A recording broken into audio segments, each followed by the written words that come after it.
بسم اللہ الرحمن الرحیم۔ السلام علیکم پیارے دوستوں، آج ہم بات کریں گے کہ رمضان کیوں سب مہینوں کا سردار ہے۔ اللہ تعالیٰ نے جب اس کائنات کو پیدا کیا تو وقت کو بھی پیدا کیا۔ دن اور رات، سال اور مہینے، سال کے 12 مہینے ہیں، لیکن ان 12 مہینوں میں اللہ تعالیٰ نے ایک مہینے کو خاص فضیلت عطا فرمائی، ایک ایسا مہینہ جس کا ذکر خود قرآن پاک میں آیا، اور وہ مہینہ ہے ماہ رمضان۔ جب رمضان آتا ہے تو مومن کے دل میں ایک عجیب سی خوشی پیدا ہو جاتی ہے، مساجد آباد ہو جاتی ہیں اور فضا میں ایک خاص روحانیت محسوس ہوتی ہے۔ آخر ایسا کیوں ہے؟ رمضان کیوں سب مہینوں کا سردار ہے؟ رمضان کا مطلب ہے شدید گرمی یا جلانے والی حرارت، جو انسان کے گناہوں کو جلا کر دل کو پاک اور صاف کر دیتا ہے۔ یہی وجہ ہے کہ رمضان صرف بھوکا اور پیاسا رہنے کا نام نہیں، بلکہ یہ اندرونی صفائی کا مہینہ ہے، دل کی اصلاح کا مہینہ ہے اور روح کو زندہ کرنے کا مہینہ ہے۔ قرآن اور رمضان کا گہرا تعلق۔ اللہ تعالیٰ قرآن پاک میں ارشاد فرماتا ہے، رمضان کا مہینہ وہ ہے جس میں قرآن نازل کیا گیا، جو لوگوں کے لیے ہدایت ہے، وہ کتاب جو انسانیت کو اندھیروں سے نکال کر روشنی کی طرف لاتی ہے۔ وہ کتاب ماہ رمضان میں نازل ہوئی، اسی لیے رمضان کو قرآن کا مہینہ کہا جاتا ہے۔ نیک لوگ اور ہمارے بزرگ رمضان میں قرآن کے ساتھ خاص تعلق قائم کرتے تھے، کیونکہ یہی مہینہ ہدایت اور کامیابی کا راستہ دکھاتا ہے۔ روزے کا اصل مقصد۔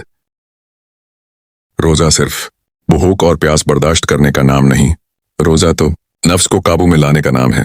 زبان کو جھوٹ، غیبت اور فضول باتوں سے روکنا ہے، آنکھوں کو حرام چیزوں سے بچانا ہے، کانوں کو برائی سننے سے روکنا ہے، اور دل کو حسد اور نفرت سے پاک کرنا ہے۔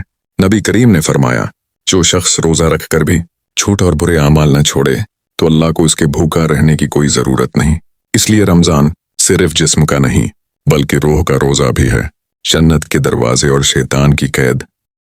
نبی کریم نے فرمایا، جب رمضان آتا ہے تو جنت کے دروازے کھول دیے جاتے ہیں، دوزخ کے دروازے بند کر دیے جاتے ہیں اور شیطان قید کر دیے جاتے ہیں۔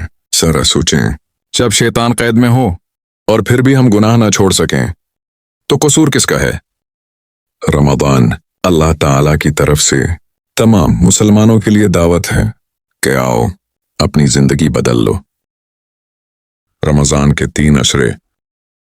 رمضان کے پہلے 10 دن رحمت کے ہوتے ہیں۔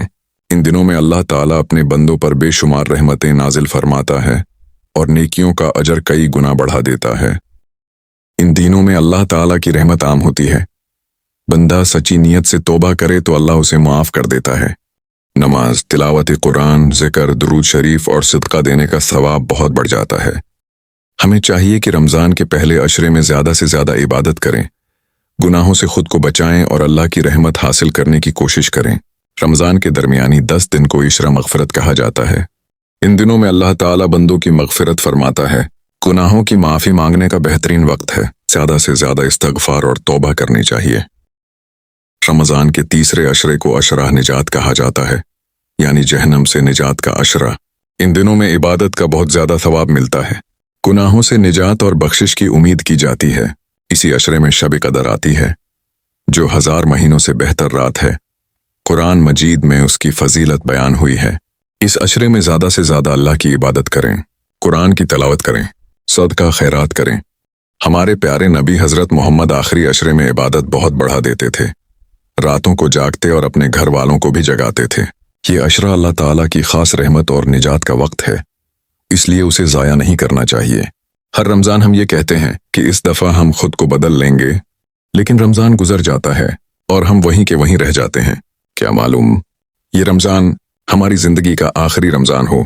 کیا پتہ اگلے سال ہمیں یہ موقع ملے یا نہ ملے۔ اس لیے اس رمضان کو صرف ایک معمول نہ بنائیں، بلکہ اپنی توبہ اور اپنی نماز کو اپنی زندگی کا فیصلہ بنائیں۔ اگر آپ چاہتے ہیں کہ رمضان آپ کی زندگی بدل دے تو آج ہی اللہ تعالیٰ کی طرف لوٹ آئیے۔ اللہ تعالیٰ ہم سب کو رمضان کی برکتیں، رحمتیں اور مغفرت نصیب فرمائے۔ آمین۔